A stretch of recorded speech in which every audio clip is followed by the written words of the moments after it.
What's up, guys? We are here on a Tuesday night. I am blistering hot Tuesday night. Flyers Talk A2D. Got a little bit to talk about tonight. Got some fun stuff to talk about. We're going to talk about Garnet Hathaway, his comments at the presser after re-signing for another 2 years with this club. What does this mean for the rebuild? What kind of impact is he going to have? We're also going to give a little injury update on Jamie Drysdale after doing a little research. I may have found part of the reason why he didn't perform so well last year for the Philadelphia Flyers. So we're going to get into that more. Always hit that like, hit that subscribe, turn those notifications on. It is time to talk some puck. Let's go.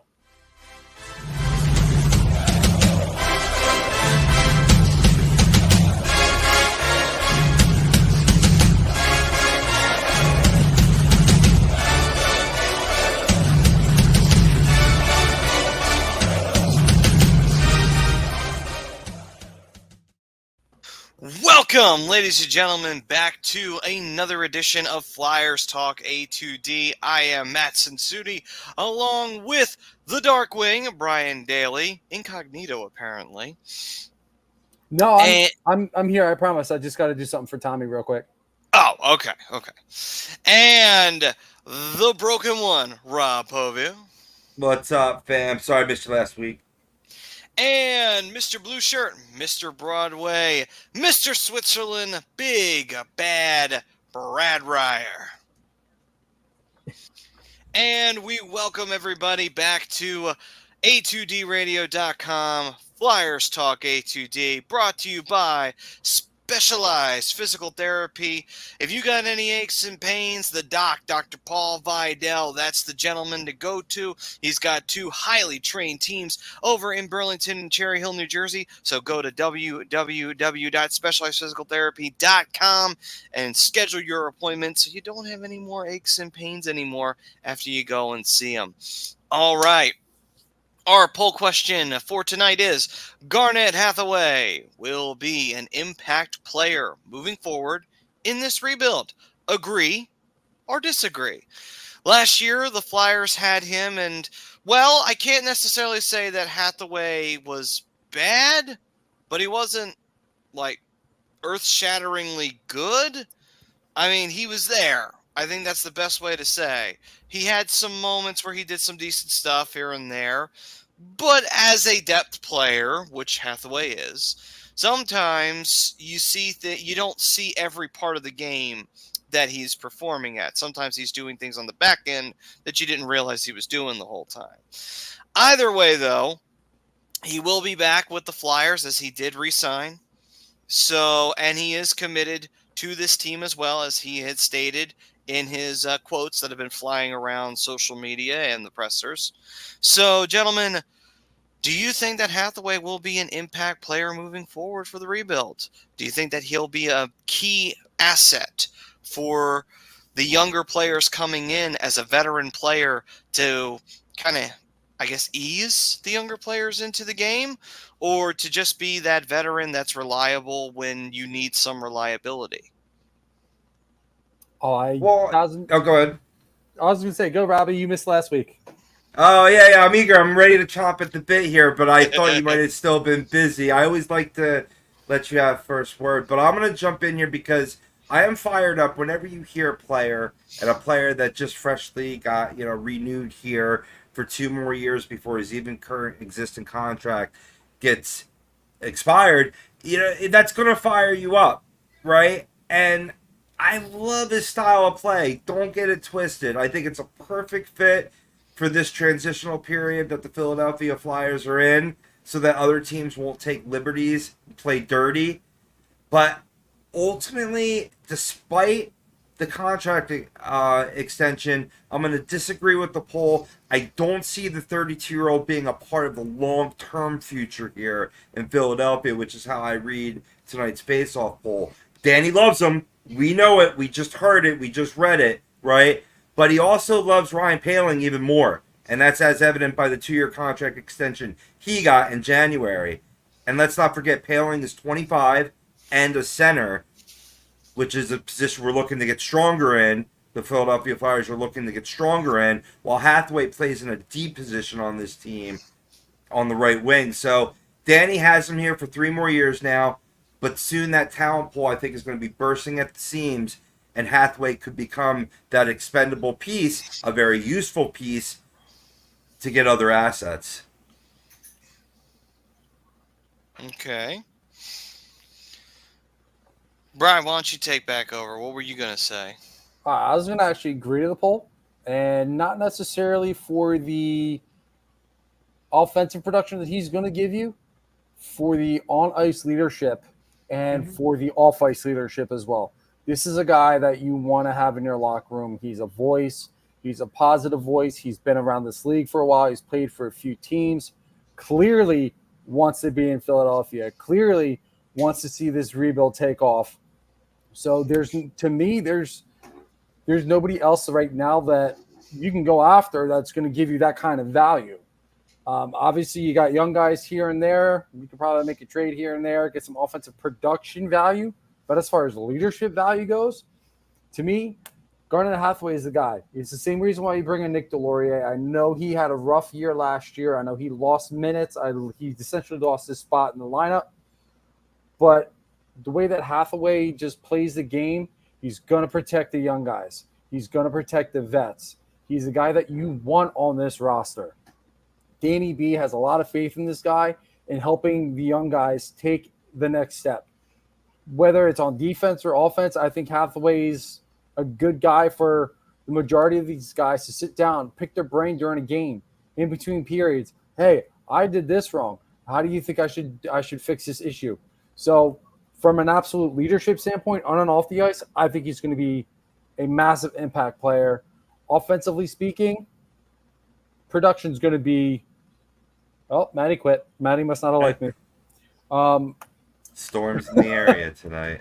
Yeah, I'm seeing a little bit of lightning where I am. But offensive production, you're not really going to get it from him, but there's plenty of other roles that he can fill, a lot of other voids he can fill in this lineup with this roster that can make an absolute impact, especially for the young guys. How many times did you guys see, and Brad, you watched a lot of Flyers games this year, being prepared for the show as well as matchups with your Rangers, where Garnet Hathaway stepped up for another player, took the body hard in the corner, brought that physicality, and the fisticuffs too. I believe he had 5 fights before the calendar year turned to 2024. Didn't fight again, but still, it was very key where, as last season began, as teams thought, oh, here's this cream puff Flyers team that we rolled over last year, Hathaway said, no. Look, he's a backbone kind of player. Every team needs a backbone type of player. He's the backbone of the Flyers. Okay? He's the guy that's on the bench that is a good player. He can come out. He's not going to hurt you offensively or defensively. Okay, and he can make sure that the other team knows he's there, as well as protect some of the younger players who are just coming up and learning the ropes of the NHL. Every team that's worth their salt has a guy like Hathaway on their team. They're very important. He may be a role player. Okay, the most goals he's ever scored in a season is 11. Okay, so he's not going to give you a lot of goals, but you know what? He's going to go out there. He's a good two-way player. He plays well defensively. He's a good, solid offensive player. You know what? You can also move him around a little bit. You can play him on the second line and the third line. I think he's got enough skill that he could go out there and give you a couple of decent shifts when the Flyers need to shake things up. That he's the kind of guy that really is a valuable piece. Right. Every team needs a guy like that if they're going to compete. He's valuable, but I think it might be that value that makes him a good trade asset from a deep position, and you're talking about a 32-year-old on a rebuilding team. So that's why I just don't think he'll be around to be the impact. And even though he wants to see this come to fruition, Brian, that's what he said, right? Yep. He wants to see this, and be part of this thing. And he easily could, because you still need character guys on that. But as you keep on drafting these players, they got to have some place to play, boys, right? Oh, yeah, for sure. And a guy like him, like I said, he might not have the offensive output that makes him a must-have type of player, but he has that value for a rebuilding team that can help just the young guys continue to learn the game, continue to develop, take the next step. Meanwhile, he can still play his role as a grinder who has the ability to score goals here and there, but primarily play more of a solid defensive game, help on the penalty kill, and really just play the physical game. To be real, that's what he's best at. He's best at playing an absolute physical game. But I do think he fills a void and he fills a need on this team right now, and Danny sees it, and I love it. Do you see him being on when this team is finally ready to be a Stanley Cup contender? Is Garnet Hathaway still wearing the orange and black? I think yes. How long he's there? Yeah. I think yes. I think you owe it to him for what he's going to try and do for this team, for what he said, for the way that he is on the ice. I think when this team is ready to take the next step, you give him a shot to run with the team, even if it's just fourth line minutes. You might talk me into it because you need these type of guys on your third and fourth line. I get that, right? But I just figure you have other guys that are going to fit that role, right? Like Ryan Poehling, like Joel Farabee, as you start getting Mitchkoff in on this roster.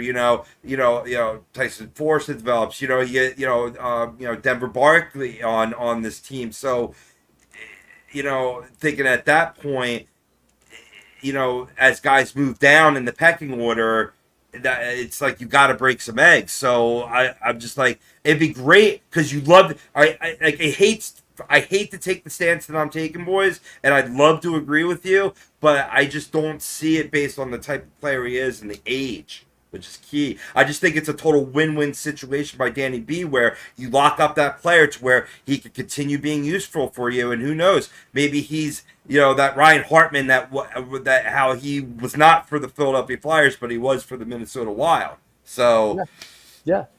I mean, well, first of all, storm's starting over here. A lot of lightning going off. So if my ADD kicks in and I go squirrel, it's just the lightning, which you may actually hear the thunder. But I mean, yeah. I get it, Rob. Like, I understand the people who see it out of your perspective. But like when you bring in a guy to be a leader, to help with the rebuild, help guys take that next step. If they can do it in this frame of 3 years, get back to the playoffs and make a push, which is possible, you got to give the guy a shot. I mean, in my opinion, you owe it to the guy. He's been here breaking his back during the rebuild, deserves an opportunity, whether it's a 1 or 2 year cheap deal, which is essentially what he's on now. Maybe go a little bit cheaper. Let him get an opportunity to win a cup with the team that he helped rebuild. But if they go the other way, like, I understand why, but I would give him a shot. He's a valuable veteran, guys. I mean, he's one of those guys. He's like Barclay Goodrow was with the Rangers, okay? And the way he was with Tampa Bay, with the Lightning, okay? Is he a star? No, okay? But he's out there, and he's a big game player, a lot like Barclay Goodrow. He'll score some dirty goals for you, and his goals will be impactful because whenever the third or fourth line scores, it's very impactful because that's not where you're expecting a lot of offense to come from. I mean, if the guy gives you 10 goals this year and gives you 20 points from the fourth line or the third line, that's a very valuable type of player. Plus he'll drop the gloves and he'll make sure that the other team is not abusing some of your guys. Because whether you like fighting or not, or whether you like physical play or not, you do have to have guys who are out there who can be physical, who can make sure that some of your guys aren't being taken advantage of. It's very important to have players like that. And you know what? Right. The ones that actually can play a little bit are even more valuable. Right. And to your point, you made it before the show. He brings an excellent plus minus, he's to like the table. He's like a plus 46 lifetime, guys.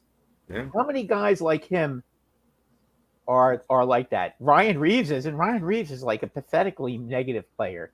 Like Right. going back a little bit, like guys like Tanner Glass and players who are mostly physical players that don't do a lot offensively. They're notorious minus players. They're defensive liabilities. Hathaway is not that guy. You can put him out there. You can put him out there in the final minutes of the game and to protect the lead, and he's not going to hurt you. He'll keep the defensive area clean. And let's be honest, you need role players too. Okay, even if you're rebuilding, you still need some role players on the team. Okay, because you're still trying to win some games. Whether you're rebuilding or not, no matter how bad any team is, you want to have some role players on the team that have a role and do it real well. And he's a very valuable kind of a player. Really is. I mean, I wouldn't mind having him on my team. He could play on my team on the fourth line or third line if need be. That's the kind of guy you want on your team. He's not going to hurt you, especially in the closing minutes of a game. And you know what? The other guys are going to learn by the way he plays, especially at the end of games. That's the proof's in the pudding. The intestinal fortitude. When the game's on the line, he showed up time in, time out again. And when you hear a guy come out and say, "This is where I want to be," right? It's like that does make the hair on the back of your neck stand up, and it's that type of confidence and leadership that he brings to this organization that's paramount. Let's go to some of the comments, Brian. I'll read off some of the comments that we've been getting here. Maybe go Ryan Swoop. Let's give him some love. Is Joel Farabee part of the Flyers core going forward? Do the Flyers want him? How about you guys? I say we give him more time, at least 3 more years before considering trading him. I think he will get better. Don't rush or give up on him too soon. Be patient. He's a guy that I propose the Flyers could trade because he is part of that plethora of wingers on this team. But, reading about how close he is with even new Flyer Jamie Drysdale, who we'll be talking about later in the show. Brian's got some news about him and his health, right? But he's really a part of this core, and he does fit in well. I want to see him be that consistent, two-way player that we know he can be. What do you guys think? Is he a part of the future here going forward? I want to say yes, but there are definite deals that I would consider trading him for. And oddly enough, I was actually just talking about this earlier today with a buddy at work. I would put him in a deal and send him to Nashville for Askarov. Get a good young franchise potential goalie in here. It's not me giving up on Urson. It's not me giving up on Fedotov. I just don't think that those are going to be the two guys to get it done for the Flyers. These guys could probably work really well in a tandem, but you still need a franchise goalie. And I think Askarov could be that guy. He's so good at what he does. He's had a little taste of the NHL last year, looked really good early on. But all in all, that's the only way I would trade him. Otherwise, I don't own him. I don't own him. If he's not going to get me a young goaltender, Right. Keep him. Let him play on the second line, left wing. Maybe put him with Michkov. Let's go. Yeah. The Lightning is freaking crazy. Can I say it real quick? Yeah, I just heard that too. It got me a little freaky too. I'm sure, if we're cutting out or if there's a little momentary pause, bear with us, stick with us. We'll be here at least for the next 40 minutes, God willing. But I hey, put Prince, my hotspot on and unplug my computer. the weekly reminder is in your inbox, brother, with the tweet, that you can follow us on X, I guess you got to call it now. But we're Flyers Talk A2D. That's at Flyers A2D on Twitter. Give us some love. Give us some on X. Sorry. Give us some love. Give us a shout out. Give us a retweet. Give us a share.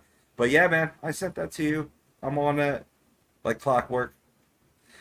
Greg chiming in, fellas, I agree to the poll. His impact will be more than pure points based. That sounds a lot like your point, Brad.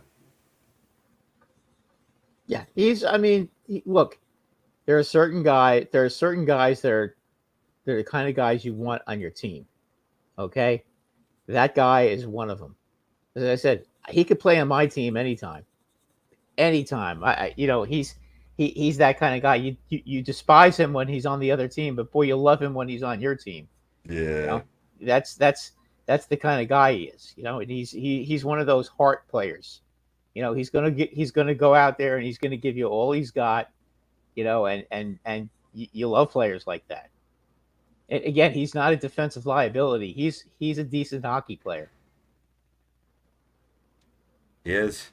He absolutely is. I seen a Buffalo page talking about trading Consta Helenis in a second for Farabee. I'm on board. I like that player. That could have been an easy pick that the Flyers went for rather than Jet. And then you get both of them. You have a plethora of points. I think Danny wants to hold on to the picks for next draft. Yeah, I'd be surprised if he did that right now. I think Farabee, as far as I'm concerned, Farabee's the kind of guy you hold on to unless you can get yourself a franchise goalie or a franchise center. If you're not getting one of those two, then I don't want more draft picks for him. I've got plenty of draft picks. If I'm going to trade him, I want a guy who can step right in, be a number one or a number two center.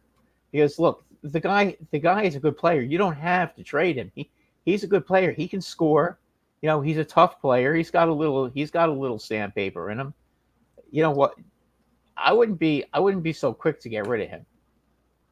As I said, unless you're getting a absolute either 1B or a 2 center, right? Or why? Or as Brian suggested, if you're getting a franchise goalie and you want to include him, okay, but no, not for a couple of young players. No. You've already got the system. Danny showed that if he doesn't get equal or better value, he's not making the trade. I mean, Brian, what's your take on this? I don't blame him. I wouldn't. We know the upside of Joel Farabee. We have seen a little bit last year. And if he takes another step this year, let's be real.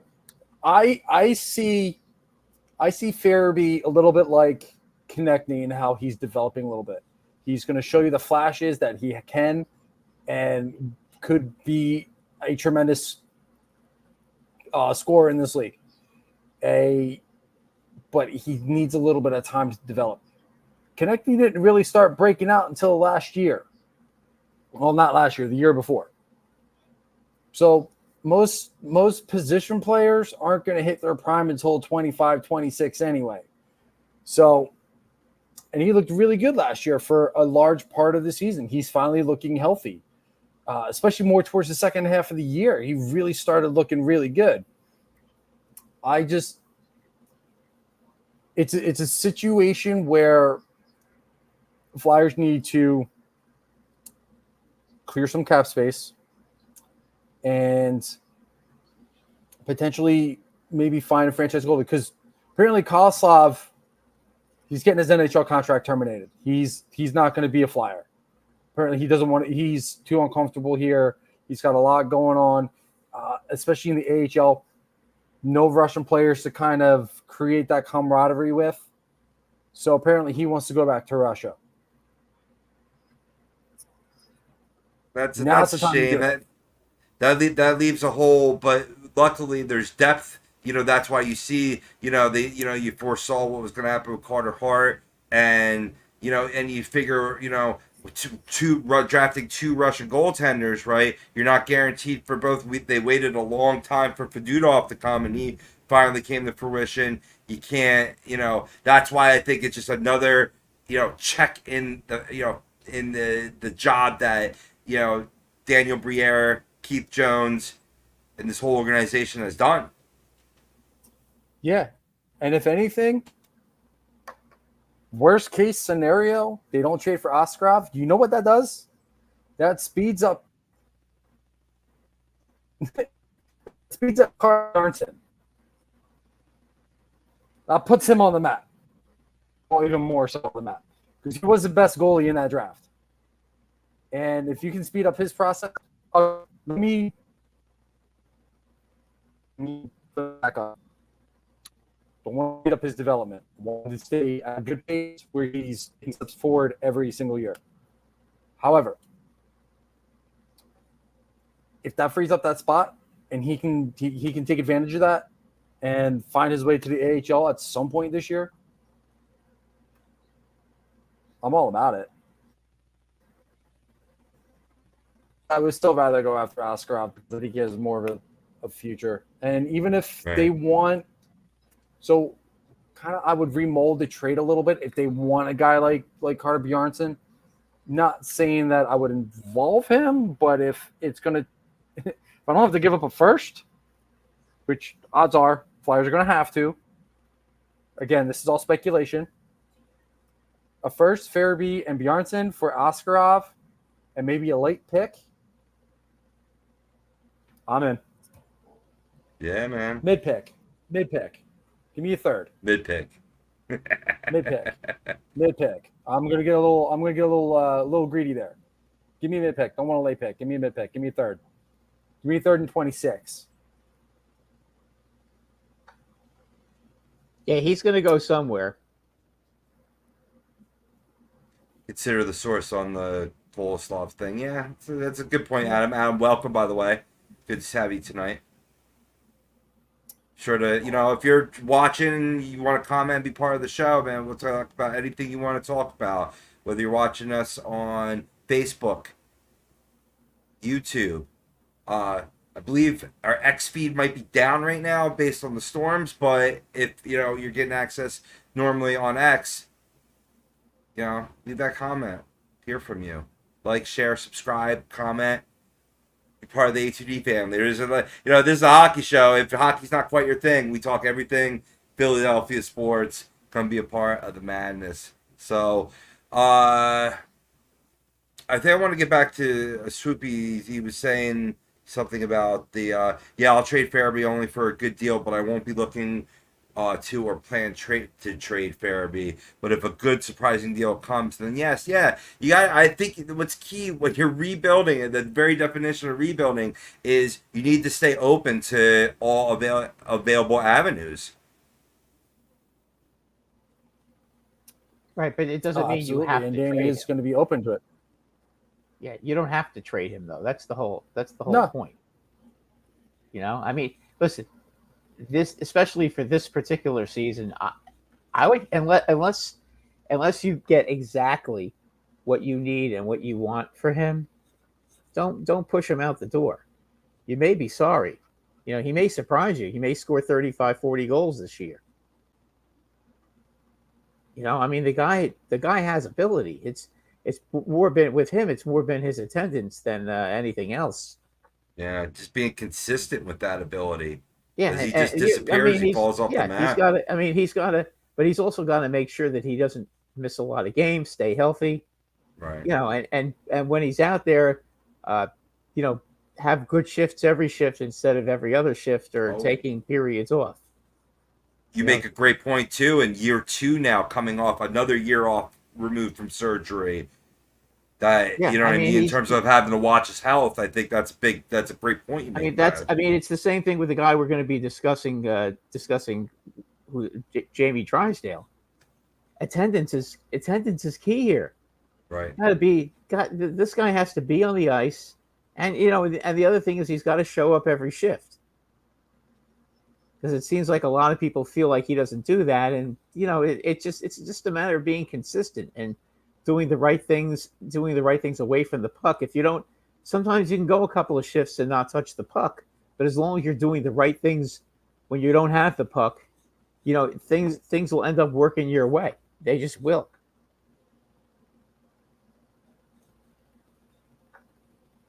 Yep. Excuse me. How many years will Tanev before be worthy of his 6-year contract that Brad Chelbrig gave him in Toronto? Maybe 5. They'll be lucky to get 3. So those long-term contracts, you live by them and you die by them. Oh man, Don. I think Matt, you and Matty are in the same boat.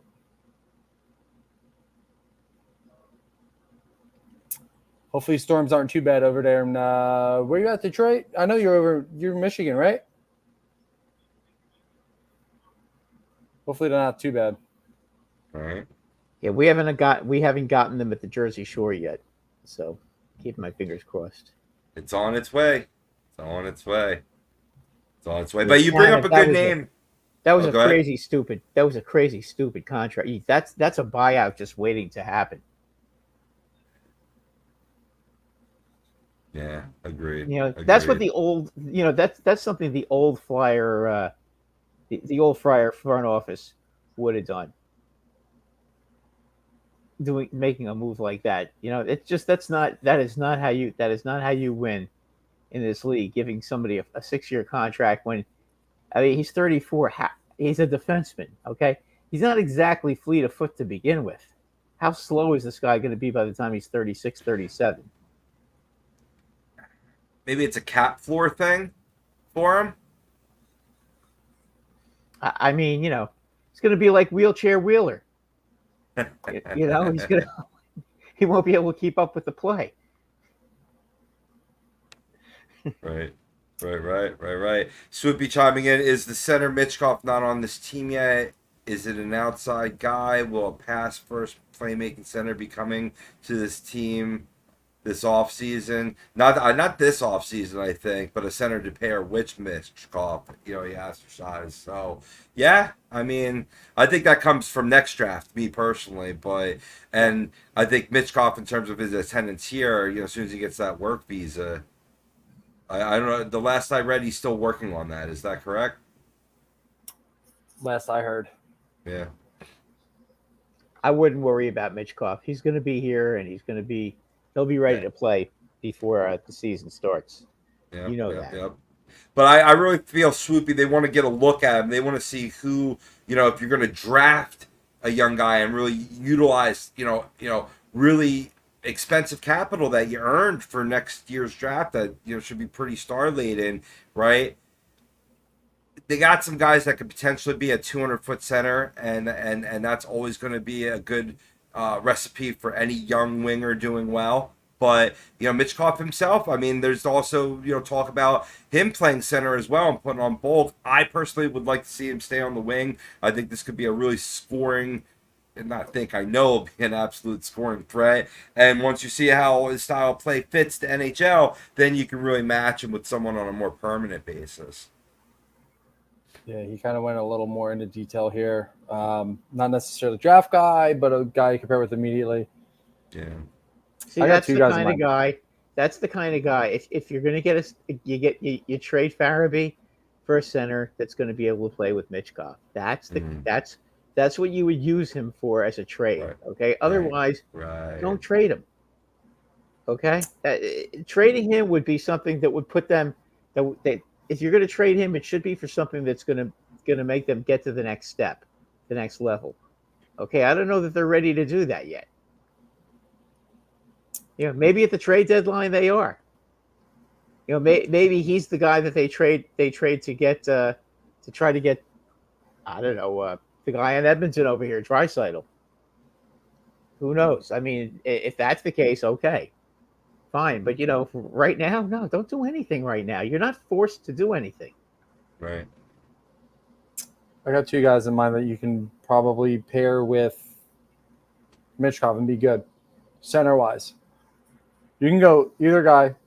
I think both guys will work. Either Scott Lawton or Morgan Frost. I think Morgan Frost needs a guy like him on his line for him to be a truly consistent, productive player. And we saw how it went when he got Tippett on his line. His numbers went up. He got better. His vision, his passing ability. Give him a guy that can shoot the puck. And Morgan Frost will be fine. And Mitchkov can be that guy.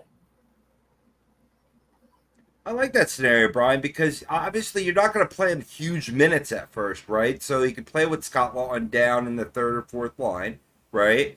You know, where you're trying to play more of your younger studs like a Frost, Tippett, and Farabee line, right, up top, right? And then, like I said, you know, as he starts seeing more playing time, you can move him up to Morgan Frost. Starts seeing more minutes. You know, if he's certainly hitting the ground running, you don't put the stop sign on a potential elite player in this league. But you know, you just start him off slow and have him adjust to the game. But all right, boys, let's move on to segment two. We alluded to it, we teased about it.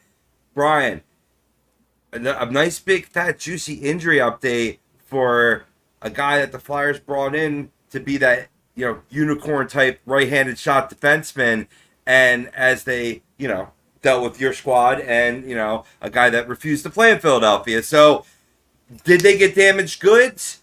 What's his status? What do you hear? What do you know? What do you say? So from what I'm hearing, I read a report yesterday while I was getting this show, taking all set up and ready to go, wrap a bow around it, make it nice. Apparently, in Ocean City over the week was the Flyers community caravan. I'm not exactly sure what that entails, but it looked like a good time for the fan base, looked like a good time for the players and alumni. But according to Sam Carchidi of Philly Hockey Now, apparently Jamie Drysdale not only dealing with a shoulder injury that he had at the midway point of the season, where you actually saw him dangling that arm as he was skating back to the bench. Apparently, he was dealing with a sports hernia as well since game one of the season, which could have been a huge reason why he wasn't as good as he has been in the past. Same situation as Sean Couturier, playing with a hernia. It's not comfortable. It does affect your play. Maybe that's something that really held not just Couturier, but Drysdale back as well from being that offensive defenseman, the guy who can quarterback a power play.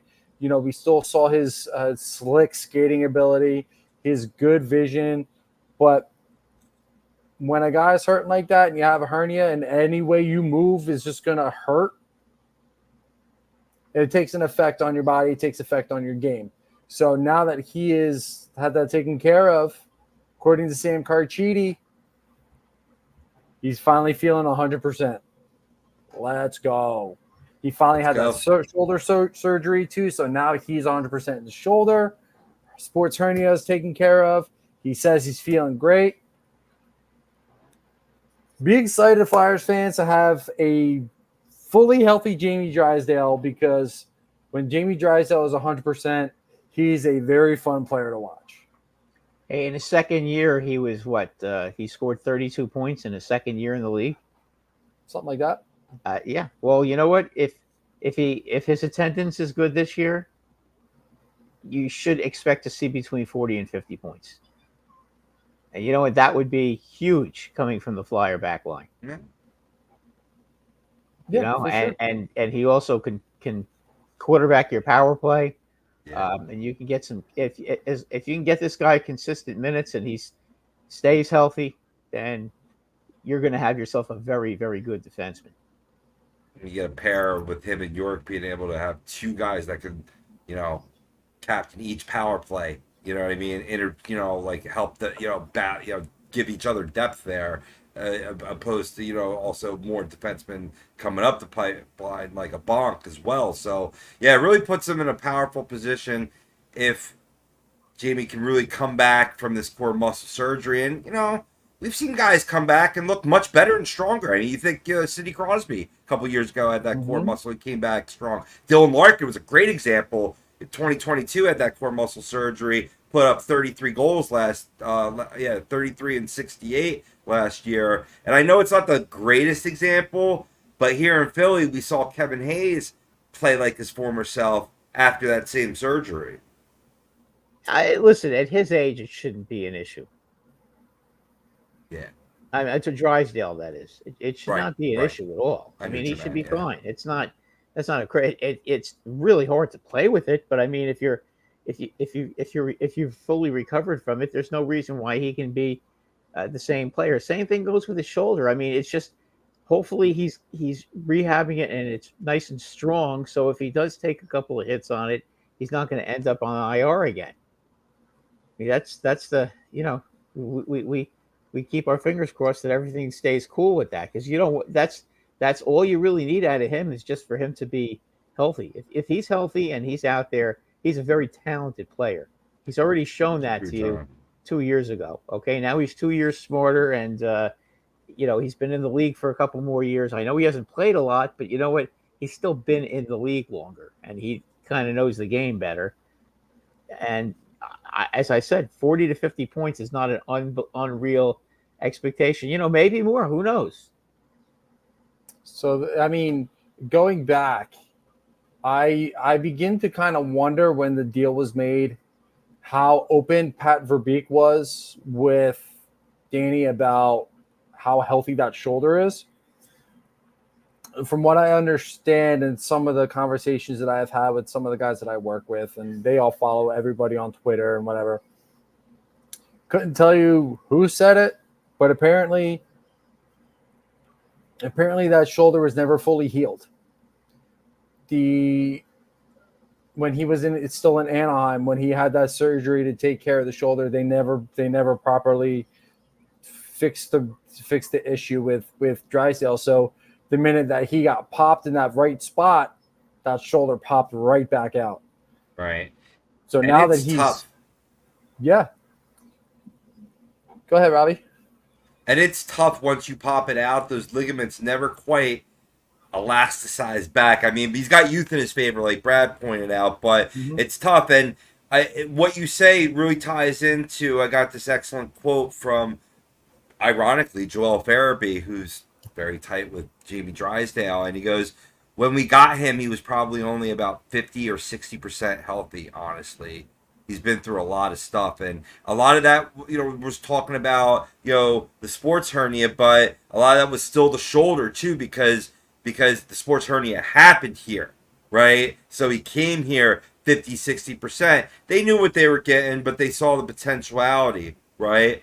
And Farabee goes on, it's been really nice to see him skating this summer. He's obviously a great skater, and when he's playing at 100%, he controls the game. So the key question to answer is, can he maintain his health through an 82 game season? I think, like I said, time heals, right? And he does have, youth on his in his favor in terms of, recovering from both injuries. But, it's going to be something that's going to be in the back of the mind. I just thought it was really cool is that they're actually, Jamie Drysdale staying at Farabee's parents' home.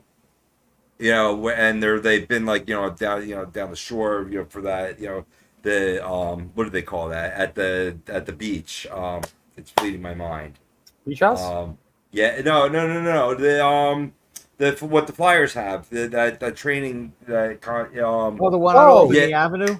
Yes. Oh, okay. Yeah, in Atlantic City, or right, whatever you want to call it, West Atlantic City. I know what you're talking about. Yeah, exactly. Sorry, it was fleeting me, but yeah. So just seeing that camaraderie, right? That's old. In terms of, right, a lot of people don't want the Flyers going back to old school ways, but that was always a good old school way in terms of the young, new players coming in, and that really forms a tight locker room. Like we saw that with the 80s Flyers. We saw that with the 90s and the 2000s Flyers. And I think that's with any club, Brad. When the players, spend time off the ice, as much time off the ice as on the ice, that chemistry is going to build. Oh, absolutely. That's very important. That's very important. And, the fact that a lot of these young guys are now going to be coming around for a second and third season, playing together, they're going to get tighter, and they're the whole thing, it's going to start gelling very, very soon with this team. You just have to wonder, how soon it happens. It could happen next season. You could see them in the playoffs. It really kind of depends on two things: the the goaltending and just luck with injuries. Not having devastating injuries. But I think they're also a little bit better prepared for that because they got a little bit more depth now. And some of the guys they'll be bringing up are going to be really good players. They just need to play. Drysdale is one of those guys. I always thought very highly of him. I believe he was the 6th pick in the draft, was he not? Yeah. Drysdale, he was the 2nd defenseman taken. Yeah, and I mean that's a very high. That's a very high draft pick for him. For as far as he's concerned, and he's got a lot of ability. I mean, I can remember a couple of years ago, fantasy hockey. He was like in the top. He was in the top tier of defensemen that you could pick to be on your team. So I mean, just seeing that kind of tells you what the fantasy people thought about him. So I think the guy, as I said, as long as he's healthy, you're going to see a lot out of him. Really will. Yeah, I'm excited for Jamie and what he brings, being a guy who's seen him on 2 different sides. He's very likable guy, very easy to get along with. He's a right-handed shot that Flyers really need, pure right-handed shot. He's got a relationship with some of these guys before he even came over here. I believe he was friends with Cam York and Morgan Frost and Robbie was saying Joel Farabee. So there's already some of that camaraderie here for Jamie Drysdale and how he's going to fit in with this organization. Now it's just a matter of trying to figure out a way to get him locked up contract-wise. 23 years old going into the season. He still has a lot of future left. And to your point, Brad, it is going to be a question because he's missed a decent amount of time in his short span here in the NHL. So it is going to be something to be concerned with. Time, and that, as I said, attendance is key. You can't just sign him yet. He's got to prove that he can stay on the ice. If he stays on the ice, you're going to have a very good hockey player. I mean, the guy has got talent. We know that. If you take a look, if you remember his first goal as a Flyer, okay, how he walked the blue line, passed the puck, and then got it right back and scored on the one-timer. I mean, that's a play that only a very talented player could make. I mean, that was kind of Adam Fox-like, and there's no reason why Drysdale can't be the same kind of player. I mean, he just has to be on the ice so he can take the next step. You're not telling me stuff I don't already know. I mean, I've seen this kid do so many different things, and he really is just so much fun to watch. Like you stated, the way he walks the blue line, he really is an elite skater, and his vision is really good too. Ryan, there's not that many guys that could do that. You're talking about very few players. Fox, what's his name on Colorado, McCarr, he does that. Quinn Hughes does it real well. But I mean, there's very few guys that can really walk that blue line, make a pass, and then get it right back again and bang it home. I mean, that's a play that only very highly talented players make. So a quick aside, while you mentioned McCarr, Brad, a quick aside, right? I know it's different positions, but Colorado got criticized a lot for selecting McCarr in that draft, just as a lot of people were being detractors about Jet. So you could see how things work out, to your point. Yeah, well, listen, defensemen, and we all know defensemen take a little longer to develop than forwards. Right. It's a tougher, listen, defense is a tougher position. You're always going to get hit because you're always the one chasing the puck. Okay? When the puck gets dumped into the zone, who's going after it? Okay, it ain't one of your forwards, it's one of your defensemen. And who's going to always get hit? The defenseman. Okay? So and who's always going to get forechecked to death? The defenseman. That's why it takes a little longer for them to develop for them to develop. But if you have natural talent and you can skate, you can get that figured out very quickly. And I think he's already proven in his career what he can do. mean, 32 points in your second season, that's really good, especially Anaheim was not a great team back in 22 either. So, you got to look at that and realize what this guy can do. Just keep him healthy. And I think Tortorella will be very careful with his ice time starting the season. I'm sure he won't give him too much ice time so he can just gradually get himself into the picture. But I do think he'll get a lot of power play time. Agreed. LJ chiming in. I would go with Frost, Tippett, and the Mad Russian on the same line. I like it. I think you'll eventually see that. You may not see that right out of the gate. As you got to start out slow. I would project maybe 8 to 12 minutes a game for Michkov. Does that sound like a fair assessment, or am I going too More low? than that. You Maybe think so? More than He's that? going to get a little more. Yeah. He's going to get probably 12 to 15 minutes to start. Gotcha. What up, Benny? What up? As always, the fam jumping in, joining in. Seeing the regulars chiming in now. Yeah. They're coming in now. We got 10 minutes left. Where y'all been? Maybe their Wi-Fi was down from the storm. We lost Matty. Matt Tsutsudi was with us. Started off the show with us. Hopefully, he could chime in. Maybe be in the chat. But I wrote him. He didn't write me back, so I don't think they got internet at all at this point. As we're getting stormed, we're finally getting rain. Hopefully, cool the heck off. As it's been like Satan's ballsack in New Jersey. Mm-hmm. Yeah, you think? Yes. Today was brutal. Got up to go to the gym at 7:30 this morning, and it was brutal. It got worse. Yeah. For sure. I think Priz puts out a good question here. Let's go back to that real quick. Yeah. What was the most underrated signing that will have the biggest impact on their new team this season? Ooh. That's a good question. I'm gonna say Stamkos in Nashville. Is that not underrated enough? Maybe. I don't know. I'm just thinking based on where he is in his career. Stamkos You know what I mean? There's nothing underrated about Stamkos. Yeah. But just where he is in his career, that you know what I mean? Like, yeah, I get it. If Stamkos stays healthy, he's going to score 30 to 35 goals, just like he always does.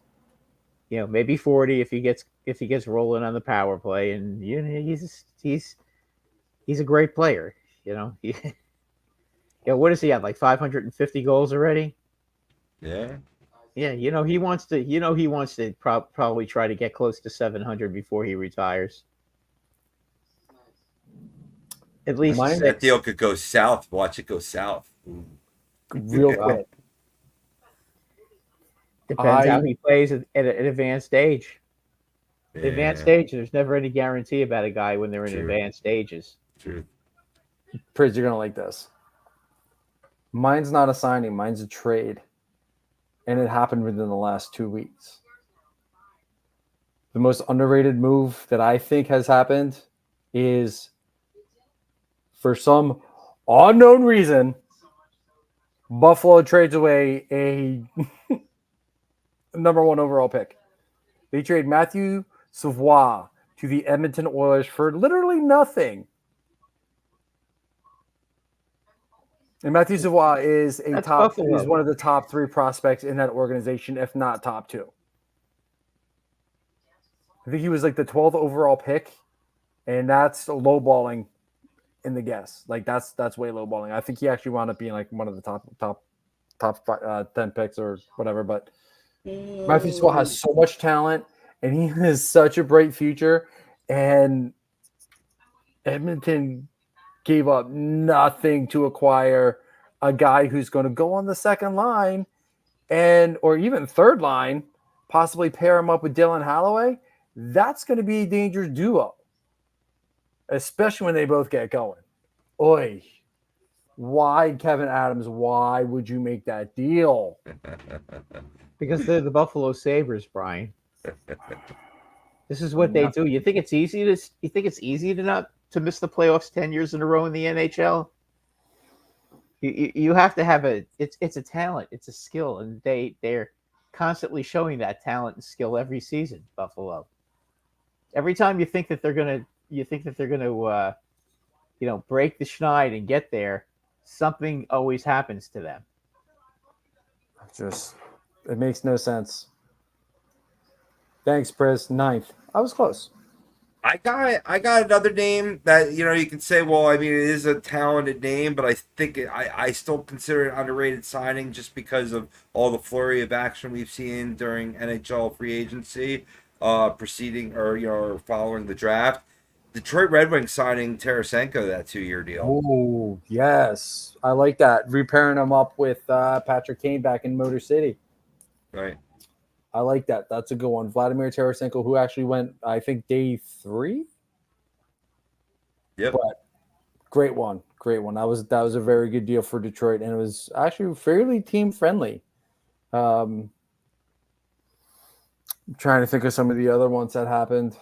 I might have to go to my cheat sheet here. I'm saying Anthony Duclair to help that anemic offense. That's a good one.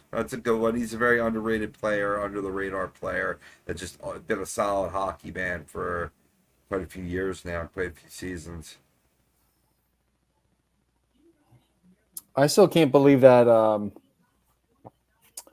That trade. I think it was draft day of Sergachev going to Utah for JJ Mosher. Oh crap! Who else? So there was a couple picks involved. Who was the? Who was the other player involved? That was a crazy trade. You got to wonder though. You think his leg? You think because of his leg? No, they had to free up the cap space apparently to sign Jake Gensel and Victor Hedman to their lucrative deal. So you gotta make a sacrifice somewhere. And unfortunately, Sergachev wound up being that guy. You know what? I got a good one. I think this isn't going to be that fancy, like it's not that sexy one, but Cam Atkinson going to Tampa Bay could be a really good move for them.